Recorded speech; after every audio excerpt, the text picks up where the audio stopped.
अमीन जल्दबाजी में येरवड़ा मानसिक अस्पताल पुणे में घुसा। उसे आईसीयू का रास्ता नहीं पता था, तो उसने एक कर्मचारी से पूछा। कर्मचारी ने अनमने ढंग से पीछे की ओर इशारा किया और चला गया। अमीन निर्देशित दिशा में आगे बढ़ने लगा। अस्पताल बहुत बड़ा था और उसे रास्ता खोजने में परेशानी हो रही थी। कुछ मिनटों की खोजबीन के बाद वह चिढ़ गया और मन ही मन बड़बड़ाया, यहां सभी पागल लगते हैं। उसे सामने से एक डॉक्टर आते दिखाई दिए। वह तेजी से उनके पास गया और पूछा, डॉक्टर, आईसीयू कहां है? डॉक्टर ने उसे देखा और पूछा, किसे देखना है? अमीन ने कहा, नदीम। डॉक्टर ने तुरंत पहचाना कि वह मुंबई का केस है और कहा, ओह नदीम, वह मुंबई वाला केस। ठीक है, मेरे साथ आओ। डॉक्टर उसे एक केबिन में ले गए जहां कई डॉक्टर और मरीजों के रिश्तेदार बैठे थे। डॉक्टर ने कुछ फाइलें निकाली और अमीन से पूछा, आप कौन हैं? अमीन ने कहा, मैं अमीन नदीम का दोस्त और पत्रकार हूं। पत्रकार होने की बात सुनते ही डॉक्टर ने कहा, अगर खबर निकालने आए हो तो सॉरी। अमीन ने समझाया कि वह सिर्फ दोस्त के रूप में आया है। डॉक्टर ने फाइल देखते हुए कहा, मिलने वालों की सूची में तुम्हारा नाम नहीं है। अमीन ने जवाब दिया, मैं पिछले 6 महीने से मुंबई से बाहर था और मुझे कल ही नदीम के बारे में पता चला। अगर आप चाहें तो उसके परिवार से बात कर सकते हैं।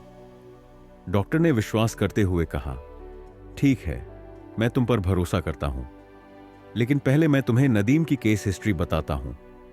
डॉक्टर ने कहा, नदीम को 2 महीने पहले यहां भर्ती किया गया था। उस पर बैंक से पैसे चुराने का आरोप था। पहले हमें लगा कि वह पागलपन का नाटक कर रहा है, लेकिन बाद में पता चला कि वह सच में मानसिक तनाव में है। वह हमेशा डरा रहता है, बिस्तर पर सिकुड़कर बैठा रहता है और हर 15 दिन में हिंसक हो जाता है। तब उसे साखलियों से बांधना पड़ता है। फिर डॉक्टर अमीन को नदीम के वार्ड में ले गए। यह वार्ड बाकी जगहों से अलग था। वहां सुरक्षा खड़ी थी और हर कमरे में मजबूत लोहे के दरवाजे थे। डॉक्टर ने नदीम की रूम की ओर इशारा किया, यह है उसका कमरा, रूम नंबर 11। वार्ड बॉय ने दरवाजा खोला और उन्हें अंदर जाने दिया। कमरे में कोई दिखाई नहीं दिया। वार्ड बॉय ने पलंग के नीचे देखा और नदीम को बाहर खींचा। नदीम चिल्लाने लगा, मुझे छोड़ दो, मुझे बाहर नहीं आना।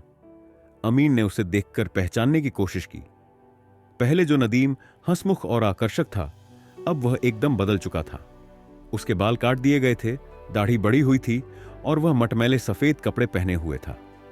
अमीन ने नदीम के पास जाकर कहा, नदीम, मुझे पहचानो, मैं अमीन, तुम्हारा दोस्त।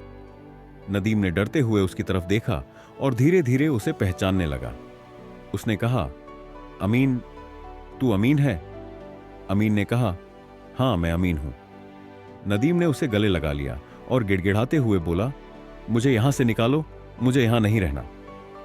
अमीन ने उसे समझाते हुए कहा, तुम्हें ठीक होना है तो डॉक्टर की बात माननी पड़ेगी, सुनोगे ना? नदीम ने बेमन से हां कहा, लेकिन फिर गिड़गिड़ाने लगा कि उसे बाहर निकाला जाए। डॉक्टर ने इशारे से अमीन को बाहर चलने को कहा। अमीन ने नदीम से कहा, मैं डॉक्टर से बात करके आता हूं, और कमरे से बाहर निकल गया। वार्ड बॉय ने नदीम को बिस्तर पर धकेल दिया और उसके पैर साखलियों से बांध दिए। कमरे के बाहर भी उसकी चीखें सुनाई दे रही थीं, लेकिन अमीन के पास कोई विकल्प नहीं था। अमीन अस्पताल से बाहर जाने लगा, लेकिन सूरज की हालत उसे परेशान कर रही थी। वह कैफेटेरिया में बैठ गया और चाय पीने लगा। उसके दिमाग में सूरज की बातें घूम रही थीं। उसे याद आया कि नदीम ने अभी कुछ साल पहले ही शादी की थी। फिर अचानक ऐसा क्या हुआ जो उसकी मानसिक स्थिति इतनी बिगड़ गई? नदीम, जो खुद बैंक में काम करता था, आखिर क्यों पैसे की हेराफेरी करेगा? वह गहरी सोच में था, तभी उसके पास वाले टेबल पर 2 वार्ड बॉय बैठकर धीमी आवाज में बातें करने लगे। एक ने कहा, अरे वो 11 नंबर का पेशेंट नदीम। दूसरे ने बीच में टोका, कौन? पहले ने कहा, वही जो हर 15 दिन में हंगामा करता है। उसका एक वीडियो मेरे पास है, देखकर रोंगटे खड़े हो जाते हैं। दूसरा बोला, सच में? दिखाना। पहले ने कहा, यहां नहीं, रात को शबनम बार में आना, वहां दिखाऊंगा। वीडियो देखकर होश उड़ जाएंगे। यह सुनकर अमीन चौंक गया। उसने बिना पीछे देखे उनकी बातें ध्यान से सुनी। दूसरा वार्ड बॉय बोला, ठीक है, रात को 9 बजे शबनम बार में मिलता हूं। दोनों ने अपनी चाय खत्म की और जल्दी से चले गए। अमीन ने देखा कि ये वही वार्ड बॉय थे जो नदीम के वार्ड में काम करते थे। अब उसके मन में कई सवाल उठने लगे थे। उस वीडियो में क्या है? क्या उसका नदीम की हालत से कोई संबंध है? जवाब उसे शबनम बार में मिल सकता था।